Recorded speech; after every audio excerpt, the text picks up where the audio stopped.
Hello. Hello, everyone. Everyone who's here. Let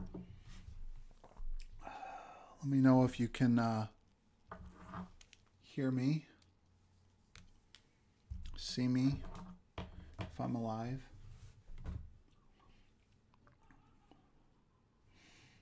I just now realized there's a slight lag.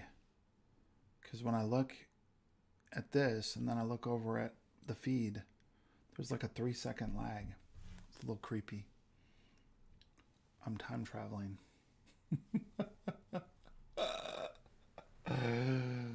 All right, good. We're live. What a week, guys. Man, this was a week. So, it's, you wouldn't think it, but this is actually when the snow removal business really starts to pick up. So, I know you're thinking it's August. Why on earth? But this is when all the bidding happens. So, you'd think people could bid on it any time of the year, but nope, they all wait until August and September. So, I had a very large proposal I had to deliver first thing this morning. So, I ended up having to work late yesterday and didn't have enough time to prep for the stream. So, man, what a week. What time is it? 7:57. But thank God it's Friday. Got a little whiskey. Gonna talk some Cybertruck here, at least for a little bit. Wait here till we get to actually 8 o'clock. I don't know if this is going to be this might only be like a 30-minute stream unless there's people piping up with things to talk about. I mean, it felt like there was a lot of stuff that happened this week, but I'm not sure how much outside of just touching on it or talking about it. There's a lot to actually say, but I did have a few things I want to talk about, so we'll just see what happens. What about the propane Cybertruck? Oh, John, look at this. John, can you see my screen? Look at this tab right here. See how it says Sandy M? Oh, if you thought I wasn't going to talk about the floating Cybertruck, you're wrong. We're definitely talking about the floating Cybertruck. I think the floating Cybertruck is probably one of the most bizarre features that everybody is interested in, that I thought was crazy until I saw this YouTube video. Was it today? Did it come out today? Yeah, whiskey. Jameson, my old standby. I always end up, my whiskey intake starts to increase in August, and then it peaks out usually about December, and then it starts to come back down. Usually I gain all my weight in December.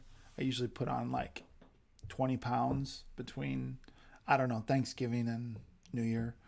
So, or maybe, whatever. Then I got to work all summer long to try and lose it, to just be less fat.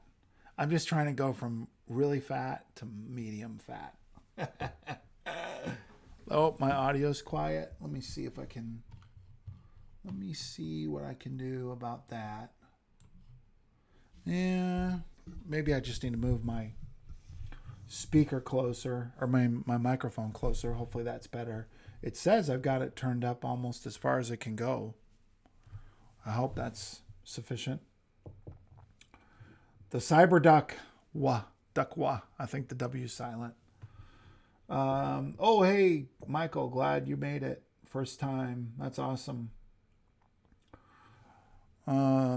But yeah, we're definitely going to talk about the Cyberduck. So far, I haven't heard anyone else use that term. So I'll bet it takes off. All right.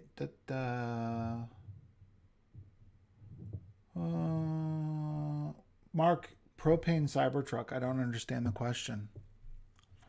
I don't know if you're referring to my video I did about the propane, or if there was someone else that did a video. or what? Okay, 8 o'clock. Let's go. All right, so I figured we would just make it a habit of starting these with a review of the reservation count. So this is interesting. Last week when I did this, my number was in the 700s, so it's come down. I have to believe this is from cancellations. I don't know what else would cause it, but I don't know how they would know that on this sheet. So I sent an email to them. I've sent them a tweet. No response yet. I really want to try and get the person that created this. I really want to have a conversation with them so I can try and understand the math, where they come up with this. But there's a total of 1 million, almost 1.1 million reservation numbers in the range. But, you know, they're estimating there's about 700,000 reservations. So, and then again, if you look over here, again, you can see that the reservation frequency seems to be continuing at this uptick, which I think that's where the Leno the Leno broadcast took place, and then it's accelerated, and I think we're going to keep seeing the reservation count accelerate. That's my thesis, so we'll see what happens. It just feels like there's going to be more and more and more press attention. Thanks, Mike. Let's see. Yeah, all right. Let's talk about this. Okay. So I think you guys can hear the sound on this. If you can't hear the sound on it, let me know. This is from the latest Now You Know video, this part 2 of the Sandy Monroe video where they ask him about the Cybertruck boat. A aquatic package. What is your take on that? Jesse's very excited about this. There's no one I'm more excited to ask the question to than you. So I'm not sure if it's still going on, but there used to be a thing called a camel trophy run. And basically most of the time it went from Peru through the mountains, then through the jungles, and it ended in Brazil. A big run, horrible territory, no roads, and a lot of rivers and ponds to ford. The way that it worked was that, because I took that course twice. I didn't go on the course, but I took the training twice. And the way that you make it work is you put, basically you build in a raft that goes around the product, okay? No raft on that picture. And the raft has pop-outs. So when you pull or actually you fill it up with a CO2 canister or something like that. When you fill that thing up, then you drive it into the water, and while the wheels are spinning, you can get forward motion. It's hard to steer. You can stick a paddle out the door or something like that, and that's how you can make it go. But at the end of the day, there's no reason in the world why that couldn't work on here. We did the same thing for an airplane that de Havilland built. It's now called the Q, but nothing. He doesn't really elaborate on it from there. Personally, I thought the whole amphibious Cybertruck thing this whole time was just a joke or a novelty. I was not even aware that that was a race. I was not familiar with the camel race. I've heard him talk about the camel off-road training school, but I wasn't aware that in that event they actually floated trucks across different parts of the rivers in South America. And the one thing, it does not look to me like those rafts are, I can't tell if they actually keep those rafts in the vehicle. It's kind of puzzling to me. Like, do they come in the vehicle? Maybe if someone knows more about those races, or if there's actually like helpers that are at the river crossings that have those boats. So, but what I am fascinated by is that the concept has actually already been done, and it's been done with inflatables that you could actually let the truck drive over, and it's stable enough to cross a river. And some of those rivers, I'm betting, have a pretty good current. So I I would be really surprised now that I've seen this if we don't see somebody come up with some kind of Cybertruck sized raft that will allow you to drive the Cybertruck on it. The wheels will pass through in some way, like they showed. Obviously it's been done. So I think the reality is that this opens up a whole new world. And again, like I've talked about before, 3,500 pounds of payload capacity on these Cybertrucks. You could put a lot in there, and I'm sure you could put a raft. It would be very bulky, but yeah, I guess the Cyberduck might actually happen. Yeah, they made tanks float, but the World War II tanks are, first of all, they were designed to do that. They actually had a propeller on them. So they were designed to float. They had a canvas skirt they put around them, and you can button up a tank. You can make it airtight. So it, and if you also know much about that, you know that a lot of them sunk on D-Day as well. So they did work, but they didn't work very well in the waves. But yeah, you can technically you can make anything float. I think what's interesting about this is it's not something like a military case. These obviously the people that are doing those kind of modified Zodiac rafts, they're just civilians that figured out a way to build a raft that was designed to help those vehicles cross river crossings, which I didn't even know that was a thing. Okay, so let's see here. Yeah, well, I think the difference with like the amphicars and stuff is they were specifically built to go into the water. I don't think the Cybertrucks are specifically built to do that. Even though I obviously think that if they're thinking about using these on Mars, they probably have thought through how you could pressurize them. But I don't think they're going to be built to those kind of tolerances that will allow you to have an airtight, pressurized cabin. If you could do that, then floating gets a lot easier. Let's see here. You'll be able to climb. Well, no questions. Let's see. If you want to sleep, how can you enter? My question is, tonneau cover has slope. It is not like truck top. If you want to sleep, how can you enter if there is not a passage from the cabin? So it's not that hard. You'd climb up into the bed, you'd close the back of the bed, and then you'd close the tonneau cover down behind you. So it's not really it wouldn't be that hard. Because remember, the tonneau cover is powered. So, it has, supposedly it's got retraction buttons on the inside and outside. So yeah, you just climb in, close the gate, lay down, and then close the tonneau cover. So that that won't be hard at all. I think it'll be if it's like in your bed. Are you talking about getting in the back? No, that's not a big deal. It's not worse than if it's raining and you got to get in a tent or some other situation. You would only open the tonneau cover just enough to close the gate and then lower it back again. I mean, if you're going to camp and you can't stand a little bit of rain, I mean, we probably haven't been camping very much. Everything's relative.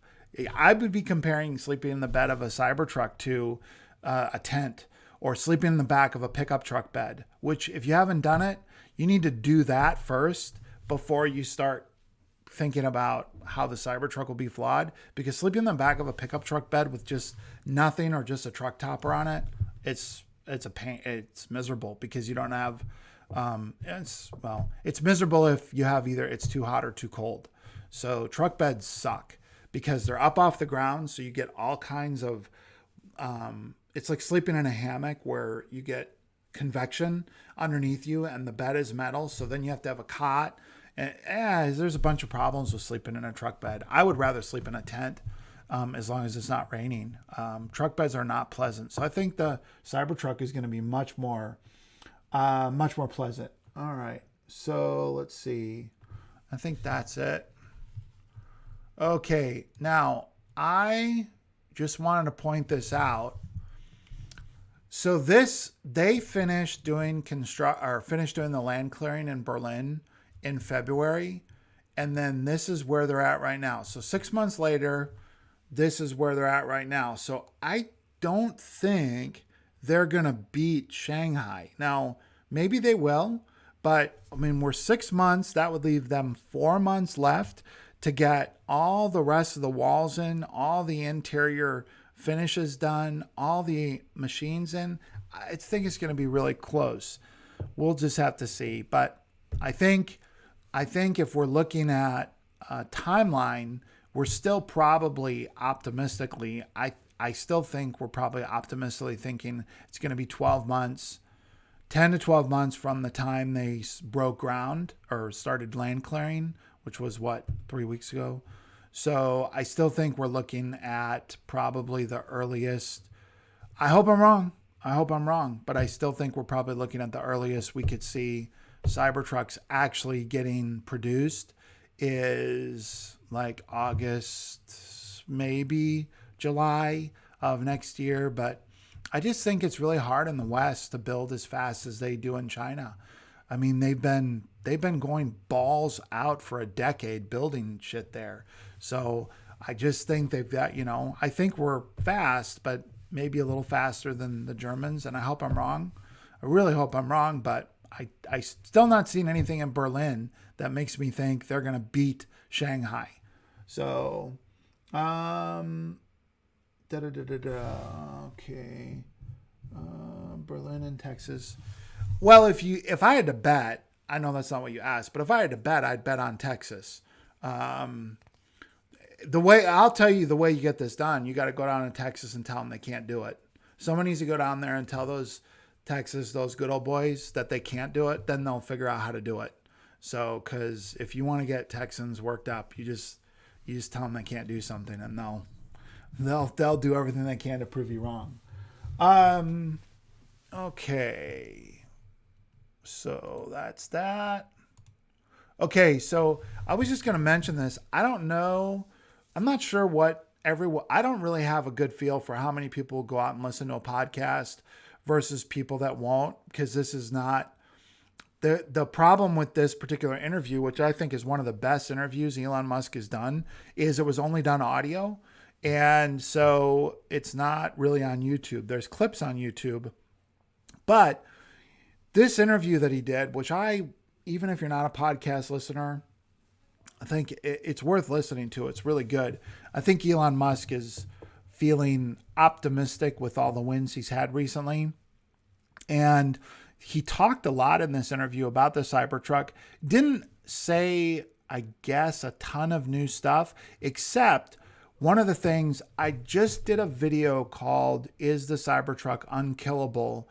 where I was talking about why the Cybertruck is sort of insulated from competitors knocking it off, because of the fact that the full-size pickup truck market is pretty much limited to mostly North America, basically US and Canada and Australia. And then the market drops off. Now, actually in South America, they do buy a lot of pickup trucks, but at least in Mexico, but they end up buying them used. So they'll come up to auctions up here and they'll buy used pickup trucks, because there's a crap ton of pickup trucks down in Mexico, at least for sure. But I think a lot of those are coming, they're used ones coming from the US. So the point is that Elon Musk confirmed it, because he said they were talking about the Cybertruck and he said, we're really fundamentally making this truck as a North American ass kicker, basically. The goal is to kick the most amount of ass possible with this truck. We wanted to do something you could use to blah, blah, blah. The rest of it's not necessarily, I mean, it's fun to listen to, but it's not anything new.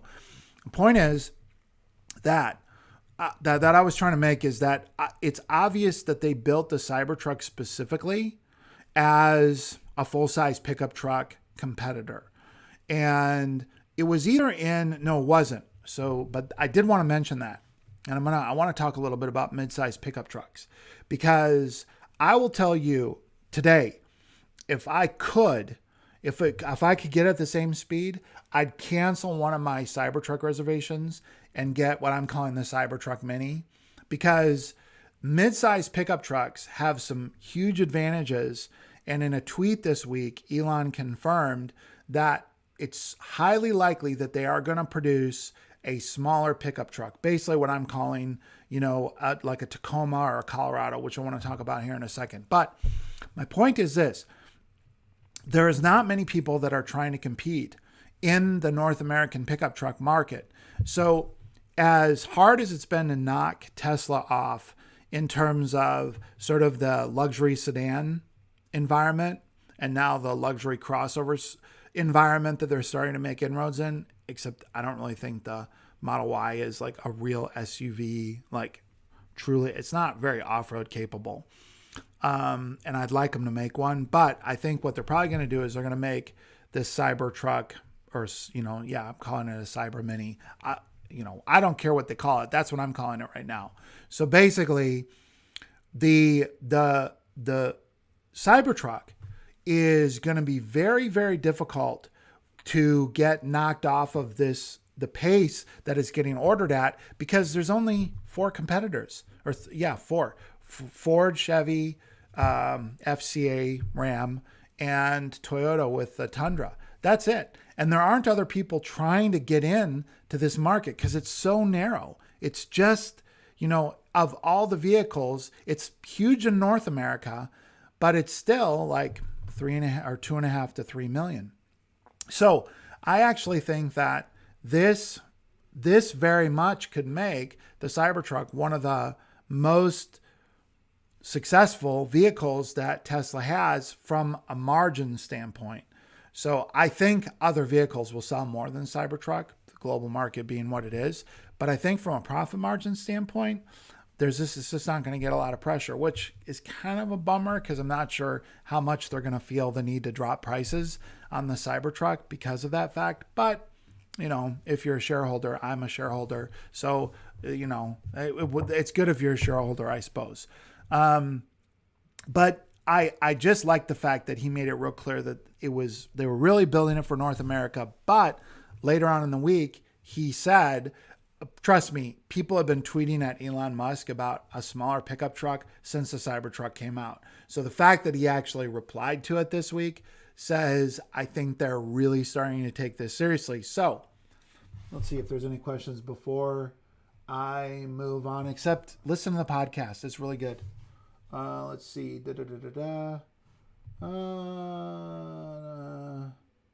Okay. Let's talk about the mid-size truck market. So here's what I want to show you. The mid-size truck market. Why do I own a Tacoma? I've had my wife has a full-size Tundra. She had an F-150 before that. I had an F-250, but now I have a Tacoma. The reason is, as many of the people that have been in this forum that are off-road enthusiasts can attest to the fact that as capable as a full-size truck can be off-road, one of the challenges when you're off-roading is the narrowness of things like, they're called chutes. So basically, whenever you're in a place like Colorado or Utah or Washington or Idaho, where you have real steep mountains, you have these off-road trails that end up, they kind of start looking like toboggan runs, where there's rock on both sides and they're very narrow. And so they're just narrow enough for like Jeeps to get through, basically. And then the other thing is, when you're off-roading, a lot of times you have these real tight switchbacks that having a longer or wider vehicle means you're more prone to getting scratches or scrapes or having, damaging the vehicle or something like that. So when you're in hardcore off-roading areas, you don't usually see full-size pickup trucks doing the real gnarly stuff unless they're heavily modified.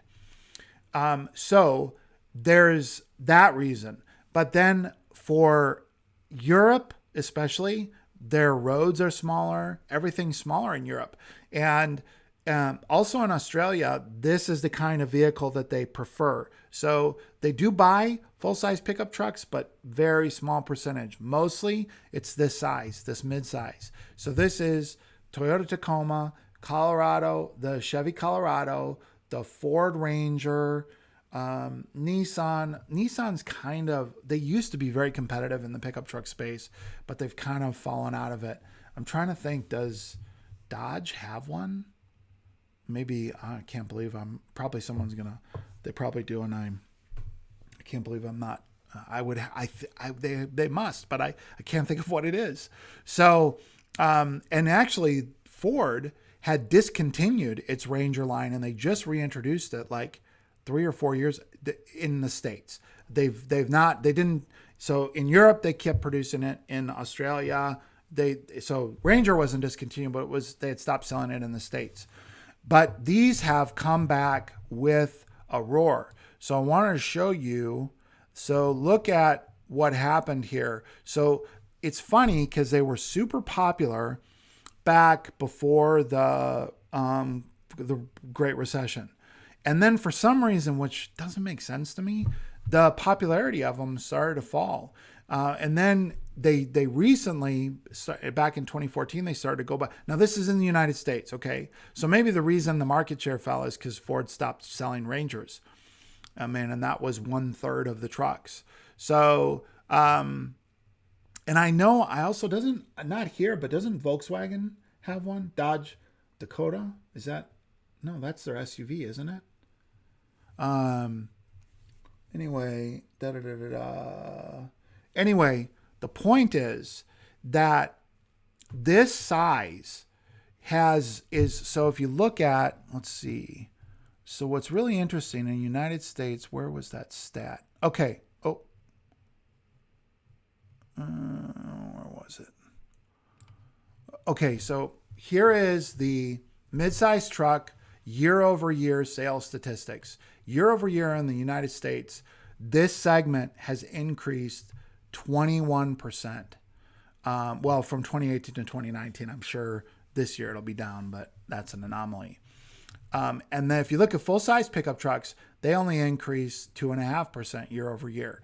So by far, the fastest growing segment of the pickup trucks is the midsize truck. And that is amplified even more in Europe and Asia and Australia. Like, that's always been the case. These have always been the preferred pickup truck if you're a consumer, if you're a regular person, not a business. So I think that the Cybertruck will be king of the hill in North America.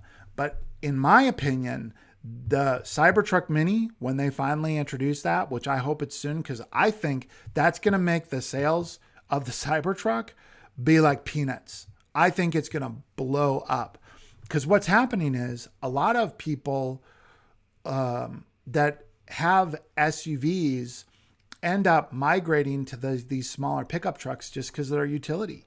They're so much more functional, especially if you do stuff outdoors. Having that bed makes it so much easier to go camping, throw all your crap in the back.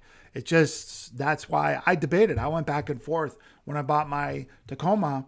I went back and forth between a Jeep and the Tacoma, but I just couldn't sacrifice. I needed a truck. I'm so used to having the utility of a truck. I just couldn't give that up. So I personally think that in the same way the Model Y is probably going to be much more successful than the Model 3, I think the Cybertruck Mini is going to blow the doors off of Cybertruck sales just because of the globe, because it's going to be so much more popular. And it's much nicer to have my size truck if you're in a urban area, not like suburbs, but in a real urban area. So much easier to park it, so much easier to get in garages, blah, blah, blah, all that other stuff.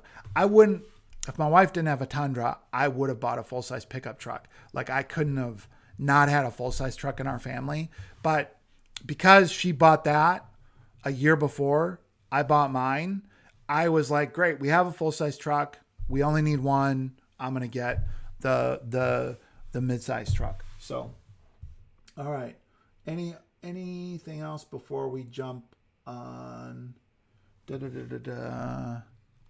So I think, the U.S. full-size truck that U.S. is an anomaly. You can see here the mid-size truck is not going to displace full-size pickup trucks. But the U.S. and Canada are very anomalous in our road width and the abundance of parking and the size. Like, the thing you hear all the time from people in Europe is like, our houses are so big. It's not just that we're big, which I know we are, but it's everything. Everything's bigger. And so having a full-size truck is not a hassle in the States or in Canada.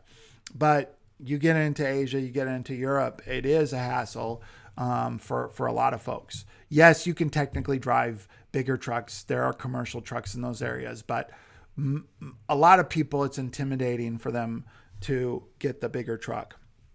Anyway, I think that's it. I don't know. When I say mini, I'm just saying the footprint of the mid-sized truck class.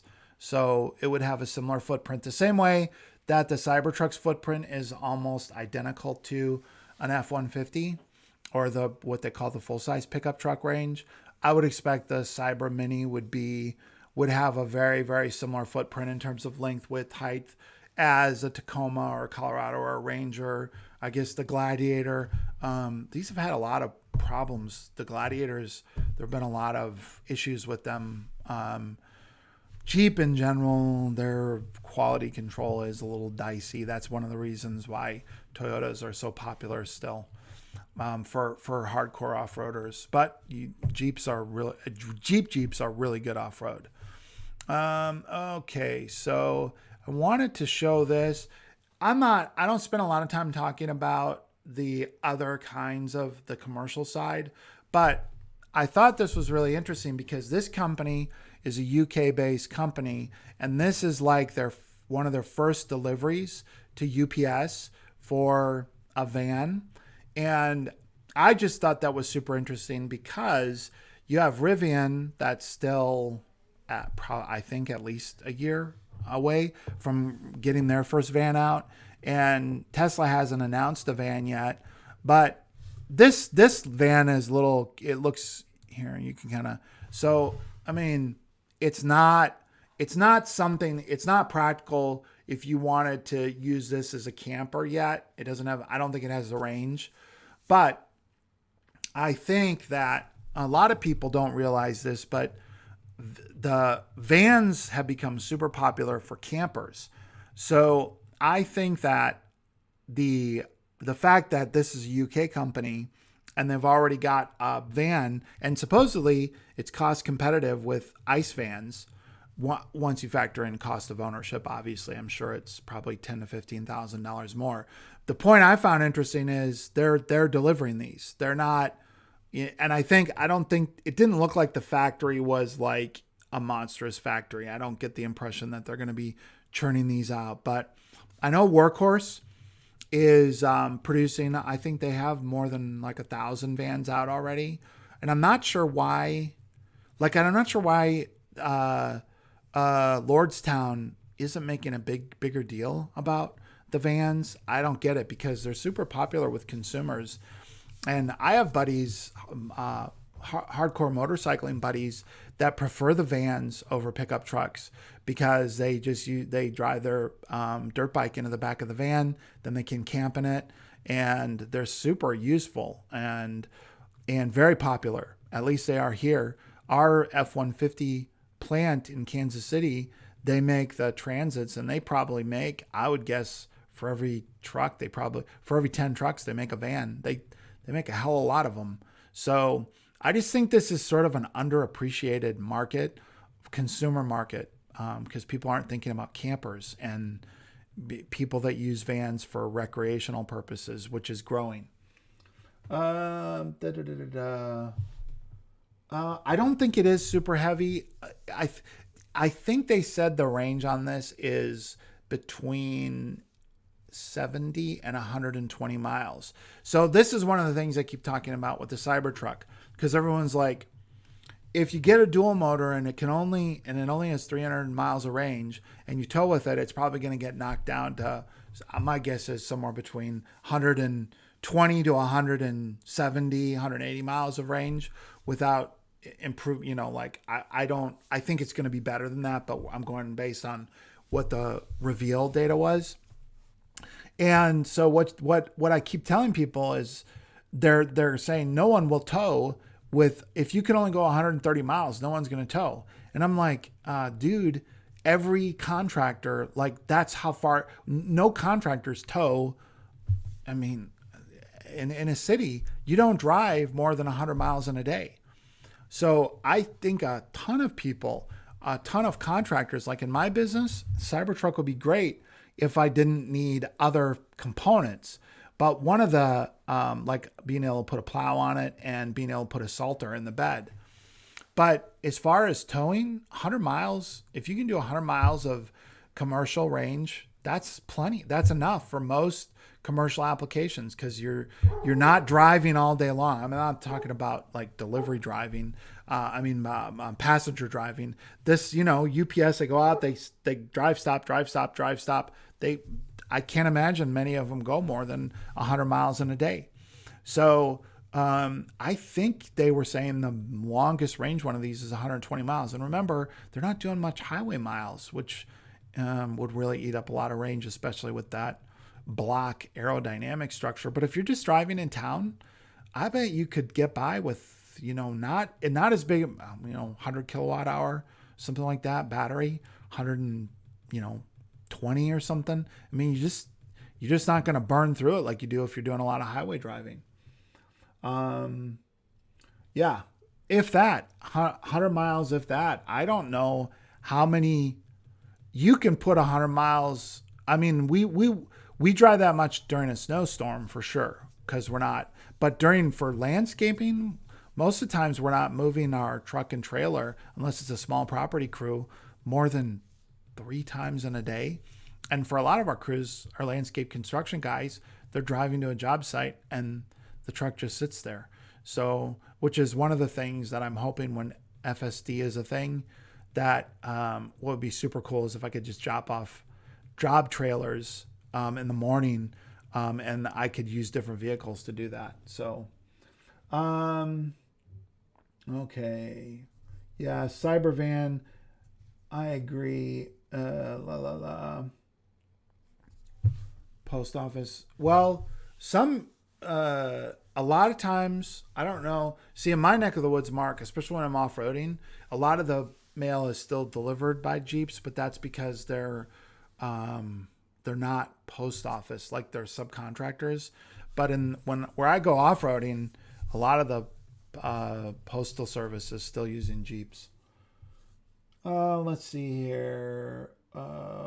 Yeah, well, Police Edition Cybertruck would be awesome. Although I'm pretty sure I would think they would have to get the tri-motor. It seems like, I don't know how many miles they drive. It seems like they drive more. Let's see. What a Cybertruck Mini. Yeah, it would be a 5-seater. A five-seater, 4.5, like 4 adults. In like my Tacoma, I can get 4 adults in it, but it's squished. But I mean, it's not horrible, but it's tight. That's what I would expect.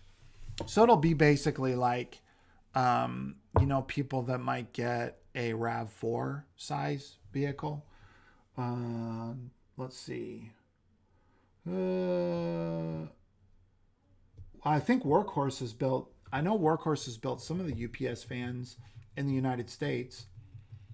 Let's see. Any other questions?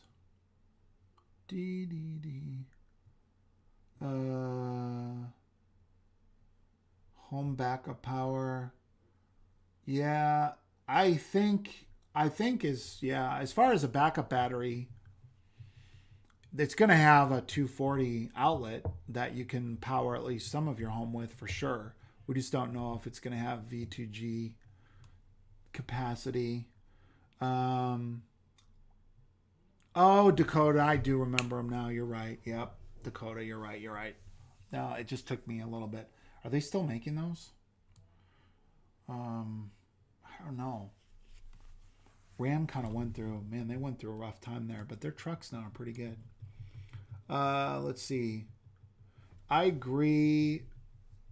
The $40,000 Cybertruck, will they get rid of it? So you'll notice what they just did with the Model 3 and then kind of with the Model Y is what they did is they lowered the price of the existing model so that it got close to what the old price was going to be, or like half the distance of what the old price of the entry level was going to be. So I think what's quite possibly going to happen, if I was going to bet, I would bet they get rid of the single motor. I would bet. It's not a big bet, but my bet would be, I don't know, 60-40 against. And I think what they'll do though is they won't announce that until they're ready to lower the price of the dual motor. So let's say you could get the dual motor halfway there. That'd be my guess of what they do. And then it won't be as painful because you're not going up 10 grand, you're going up 5. So that's my guess of what they're going to do with that. If you look at I closed the tab, but if you look at the reservation counter based on that, and I think it's probably pretty good, only 8% of the reservations are single motors. And I can just tell you on the consumer side, two-wheel drive pickup trucks are very rare. Most two-wheel drive pickup trucks are purchased by fleets. And then consumers buy them in the aftermarket, like people looking for a really cheap pickup truck.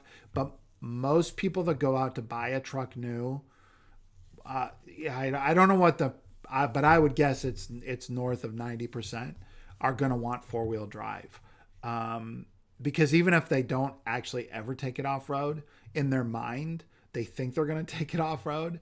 And so they just want it. It kind of goes hand in hand with owning a truck. Now, I know there's super pragmatic people out there, farmers, I'm sure, might do this if they're mostly using it for towing. I could see that. But most of the two-wheel drive pickup trucks are sold to fleets. I literally don't know.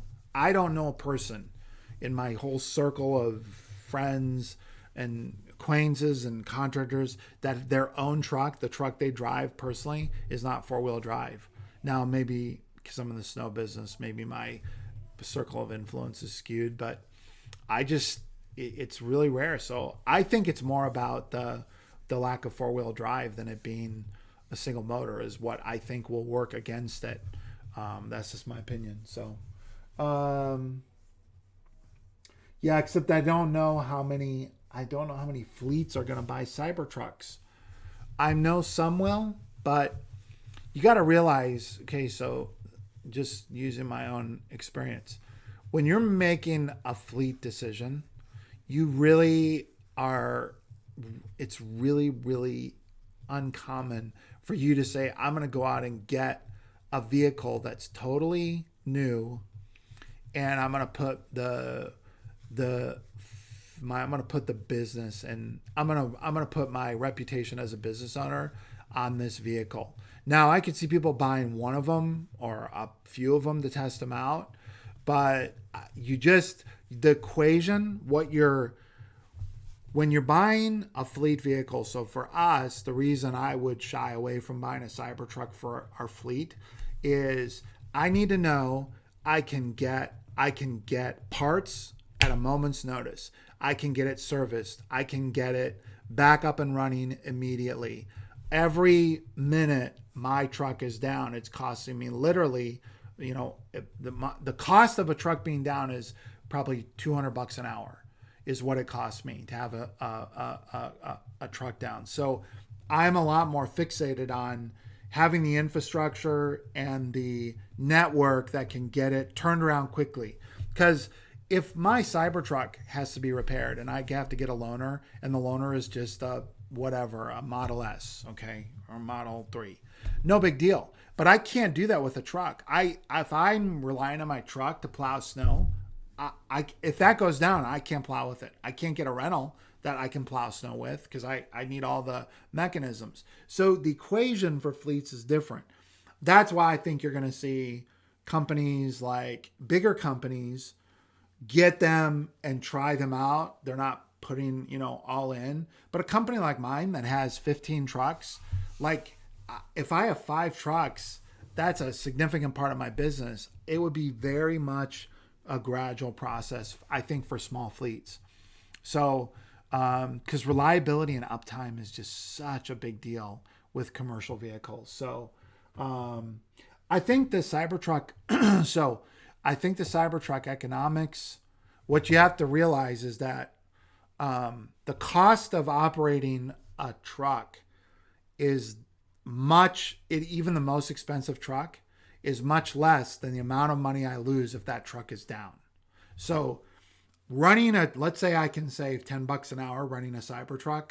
So let's say it costs me $20 an hour to run a regular truck and $10 an hour to run a Cybertruck. It's not 50%, but we'll just use it as an example. Okay, that's the difference of $100 a day. If I lose one of my work production trucks, it's thousands of dollars a day. So that's the math is different. You're not just looking at the cost of operation. You're saying this has to work, and if it doesn't work, I have to be able to get an identical vehicle to this in order to keep working. So it's just a different equation. Don't get me wrong. I think a lot of people will buy Cybertrucks to test in their fleet, but I think until Cybertruck gets some history and people see its reliability and they feel like comfortable, because, in my town, I have 6 Ford dealerships in Kansas City. I got one all over the city. So I can take a truck and, I'm never more than 5 miles away from getting a truck somewhere, and they usually can get them turned around, in a day or two.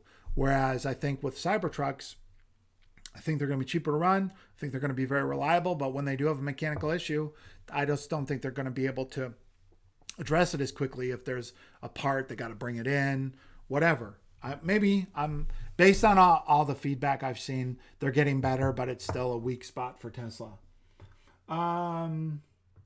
Let's see. The range, I would not, you have to fill up, you go through when you're plowing snow about 4 gallons an hour. I probably would not want to be plowing with anything but a tri-motor, probably. Otherwise I'd be having to go recharge. I could tolerate a 30-minute recharge in the middle of the night. That's long enough, especially if, like, our supercharger it's right next door to like a 24-hour convenience store and a grocery store, and so I could go like get a coffee and all that stuff. But any more than that, it would be problematic. So you basically have to fill up about every 4 hours. All right, so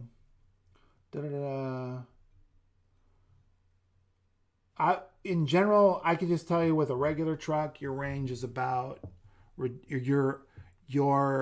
it's not really range. You have to think more like hours, because you're going slow. You're usually not in a parking lot. You're usually not plowing faster than 10 miles an hour or 15 miles an hour. So it's more like how long before you have to refuel. So I would equate it to, it's kind of the equivalent of, like, if you're on a road trip, you're probably consuming fuel close to the same speed as if you're cruising on the interstate at 80. So pretty inefficient, but you have to refill like every 3 hours, 4 hours. Good morning, Ray. Let's see. Yeah. Well, Alaska, that's another story now.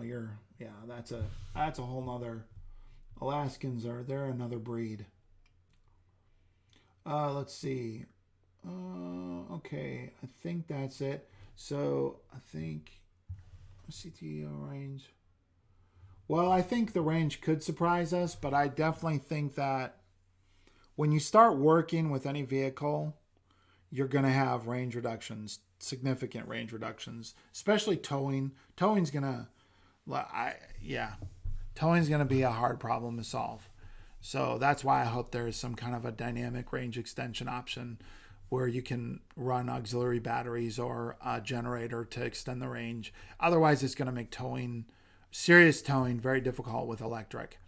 I think that's the use case. That's why you can arguably say hydrogen could be a better alternative than electric for trucking, if they can get the cost of hydrogen down because of just that issue. So I don't know.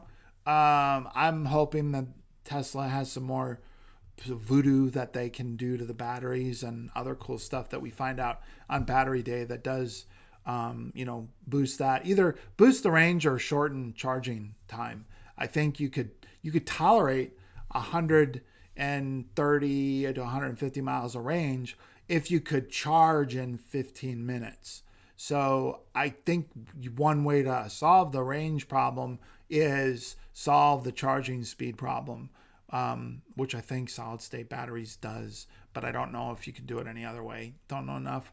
Probably need to ask Jordan at the limiting factor. But okay, so the last thing is I just wanted to show, I was just going to show this.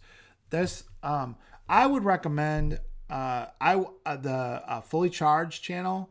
They just did this little virtual tour of the Chinese car show.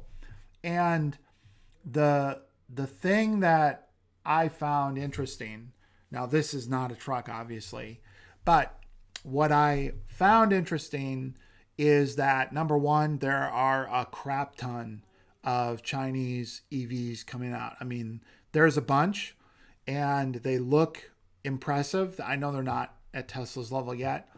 But the reason I'm pointing this one out is this is actually a production vehicle. I like the fact that they're doing some crazy stuff with cars.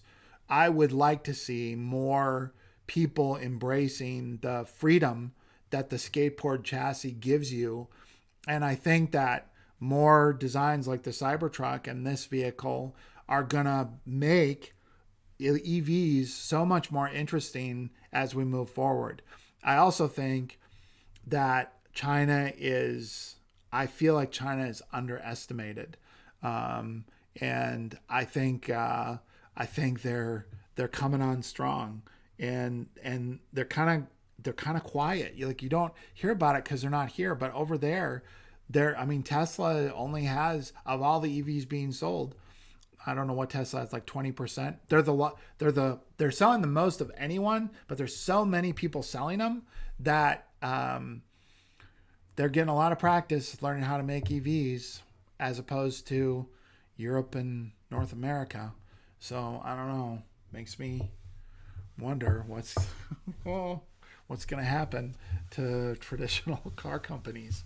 So, I think it is. I think it's. Is it ugly? I think it's crazy. I could see a teenager loving this car.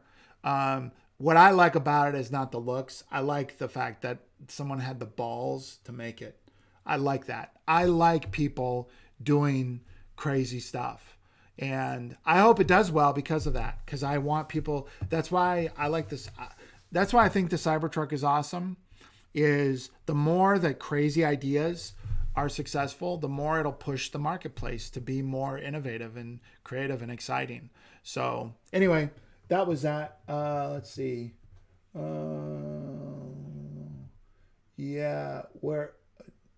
Ray, where'd you hear? Are they reporting that locally? I have not heard anything about that. Maybe you got a local scoop. I do think, Ray, this bodes well for something Tesla-ish being built in Australia. I still have a thesis that it would make sense for Tesla to build small Cybertruck plant in Australia because of how cheap it is to do the machining and then just bring the batteries in from North America or China and do the body and assembly and all that other stuff in Australia. Because Australia is kind of a funny market. They love trucks, but they have to import everything basically. So I think you could.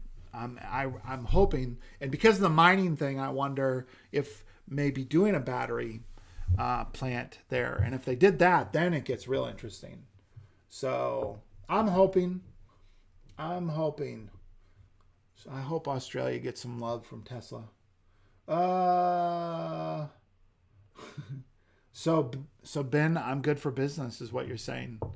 That's what you're saying that everyone calls when I'm streaming. Okay, let's see.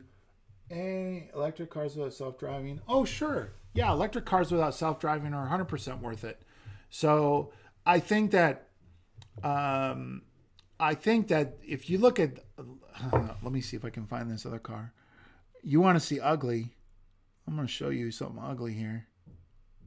Let's see where that is. Oh, here we go. Now that's ugly. But that car is like $5,000. It costs like $5,000. So I definitely think there's absolutely a case for cars to be made that don't have FSD, that are so super low cost cars, super they're kind of like hybrid motorcycle cars, like tricycles and stuff that are used for urban commuting. But if you think about, most of the world isn't.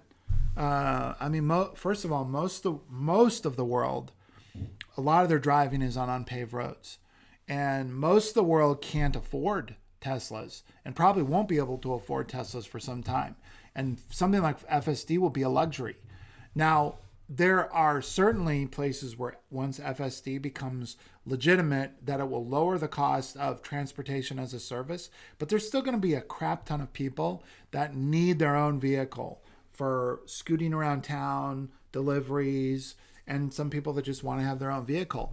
And so I think that for sure, until FSD becomes as cheap as cruise control, I definitely think there'll be a place for EVs without FSD. And that's probably, at least 10 years away.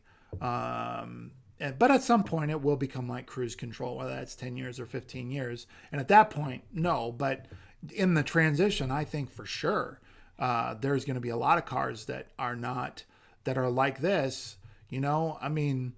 yeah, it's ugly, but $5,000. My God, that's pretty impressive. So my motorcycle cost $12,000. That's two and a half of my motorcycles. I think that's remarkable. Well, taste is everything. Yeah, well, for $5,000, good luck. You can either have this or a moped. That's your choices at $5,000. Okay. I do not even know what a Mahindra G-Wiz is. I know what I like the little Mahindra Jeeps. The Jeep replicas, those are awesome. Yeah, I think it's going to be a long time before we see recycled plastic roads. That's been like a thing that's like fusion. They keep saying it's coming and never is. Okay, well, I think that's it. That's about all I have. Oh, we're almost at an hour. So if there's not any more questions, I guess that's it for tonight. So,